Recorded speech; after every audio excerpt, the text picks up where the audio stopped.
आज के दिन भारत रत्न बाबा साहब भीमराव अंबेडकर जी का जयंती है। आप सबको उनकी जयंती पर बहुत बहुत शुभकामनाएं।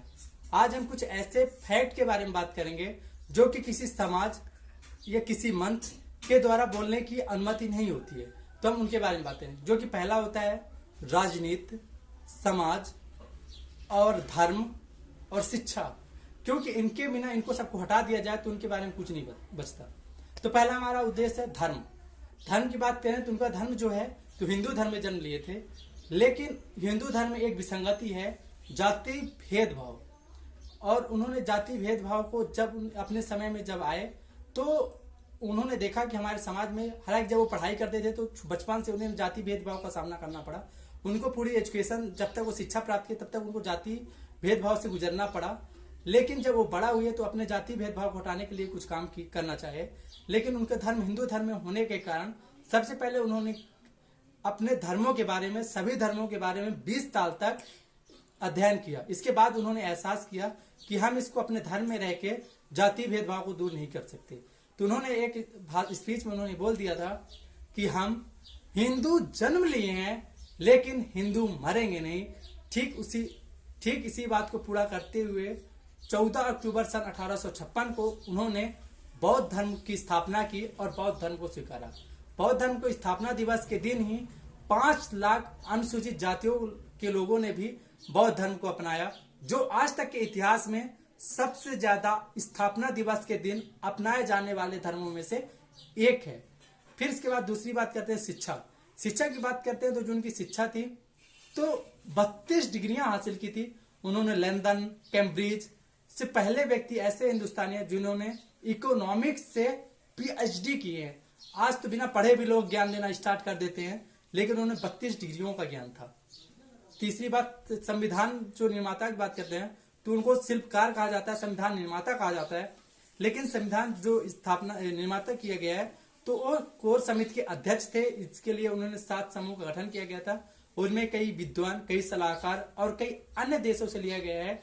कुछ ऐसे भी धाराएं, अनुच्छेद थी जिनको वो नहीं चाहते थे लेकिन था। एक एग्जाम्पल के तौर पर लिया जाए 370, जो कि आज के समय पर हटा दिया गया है, लेकिन उस समय उन्होंने डॉक्टर नेहरू जी के कहने से 370 को लगाया गया था, जो कि आज पूर्ण रूप से हटा गया। वो नहीं चाहते थे कि 370 को लगाया जाए। और कई सारे ऐसे अनुच्छेद जो कि नहीं चाहते थे, लेकिन उस समय वरिष्ठ लोगों के कहने के कारण और उस समय के चलते रखा गया। एक और चीज संविधान में ऐड किया गया था, रिजर्वेशन, आरक्षण जिसे बोलते हैं। आरक्षण उन्होंने शुरुआती में 10 साल तक के लिए मांगा था, जो कि आज भी यदि समाज में हम देखें, जातिगत देखें तो कहीं ना कहीं आज भी जरूरत है उन्हें। आज भी अनुसूचित जातियां, अन्य पिछड़ा वर्ग, हरिजन, आदिवासी आज भी वो इस मुकाम में नहीं पहुंच पाए हैं। मैं सबकी बात नहीं करता, लेकिन आज भी 90% लोग ऐसे हैं जिनको आरक्षण की जरूरत है और वो आरक्षण के दम पर कहीं ना कहीं उनकी शुरुआती या बेसिक जरूरतों की पूरा की जाती है, जो कि एक आरक्षण ही मूलभूत आधार है। तो इसके लिए उन्होंने 10 साल के लिए रखा था, लेकिन आने वाले कई सारे गवर्नमेंट आए, कांग्रेस आई, फिर बीजेपी आई, लेकिन वो उनके ऐसे काम नहीं कर रहे हैं जो कि उनको एक लेवल प्रदान कर सके, उनकी लेवल को बढ़ा सके। इस पर नहीं, सिर्फ एक राजनीतिक मुद्दा है, कहीं फ्री में ये बांटना, कहीं फ्री में वो बांटना, कहीं फ्री में रेवती बांटना। तो उनको इस काम को ना कर, जहां तक मेरा मानना है तो एक ऐसी बुनियादी ढांचा स्थापना किया जाए कि उनको बेसिक स्तर से स्ट्रांग हो जाए और उनको ये सब चीजों के बारे में जरूरत ही ना पड़े। तो इसके लिए हमारे समाज में और हमारे न्याय व्यवस्था में और कानून व्यवस्था में हमें इसकी जरूरत है इस टाइम पे, कि हमें एक ऐसी व्यवस्था चालू करना चाहिए कि कुछ ऐसी योजनाएं लाना चाहिए जो कि उनकी सिर्फ जीविकोपार्जन का साधन नहीं, बल्कि उनको एक ऐसा जीने की साधन नहीं, बल्कि वो लाइफ टाइम तक कमा सके, एक इनकम का साधन बनाना चाहिए। गवर्नमेंट को इस योजना में काम करना चाहिए। सिर्फ इसलिए नहीं कि कोई ऐसे योजना लाओ जिसमें सिर्फ और सिर्फ उनका एक टेम्परेरी भरण पोषण हो, टेम्परेरी ना करते हुए उसको परमानेंट करना चाहिए कि परमानेंट स्टेब्लिश हो जाए और सबके बैठने में काबिल हो। और जातिगत भेदभाव, जिस दिन एक अच्छी पोजीशन में पहुंच पाएंगे, अच्छी एजुकेशन सिस्टम का हिस्सा बन पाएंगे और एक अच्छी इकोनॉमिक्स उनके पास आ पाएगी, तो कहीं ना कहीं अपने आप ही जाति भेदभाव दूर होगा।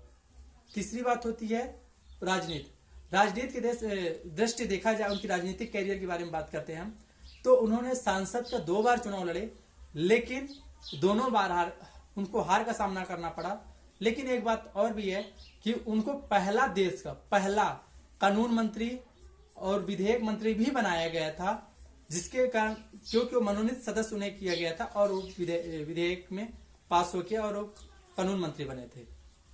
और उन्होंने अपने समाज के लिए बहुत सारे काम किए। लेकिन जो धर्म का उनका मेन उद्देश्य था, जाति भेदभाव को हटाना और बौद्ध धर्म का स्थापना करना। तो कहीं ना कहीं बौद्ध धर्म की स्थापना हुई है, ये अलग बात है, लेकिन हमें जाति भेदभाव और इस विसंगतियों को दूर करना चाहिए और समाज में कुछ नई दिशा, यदि आदिवासी या हरिजन या पिछड़े वर्ग लोगों के लिए सरकार को यह काम करना चाहिए कि उनका मजबूत बेसिक ढांचा स्ट्रांग हो, परमानेंट और मजबूत बन सके, किसी खैरात के रूप में बांटने से नहीं, उसको एक राजनीतिक मुद्दा न बनाते हुए, बल्कि उनको बेसिक स्तर से लेकर एक अच्छे स्तर पर देना ये सरकार की जिम्मेदारी है और हमें इस योजनाओं पे काम करना चाहिए। का उद्देश्य किसी भी धर्म, राजनीतिक पार्टी या किसी जातिगत को भेदभाव ठेस पहुंचाने के लिए नहीं बनाया गया, बल्कि समाज में व्याप्त कुरीतियों को दूर करने के लिए बनाया गया है। और हमारा उद्देश्य किसी को जातिगत या देश के लोगों को एक अच्छे लेवल देने के लिए बनाया गया है। और उनके जन्मदिन पर उनको कोटि से नमन। जय संविधान, जय भारत माता, जय हिंद।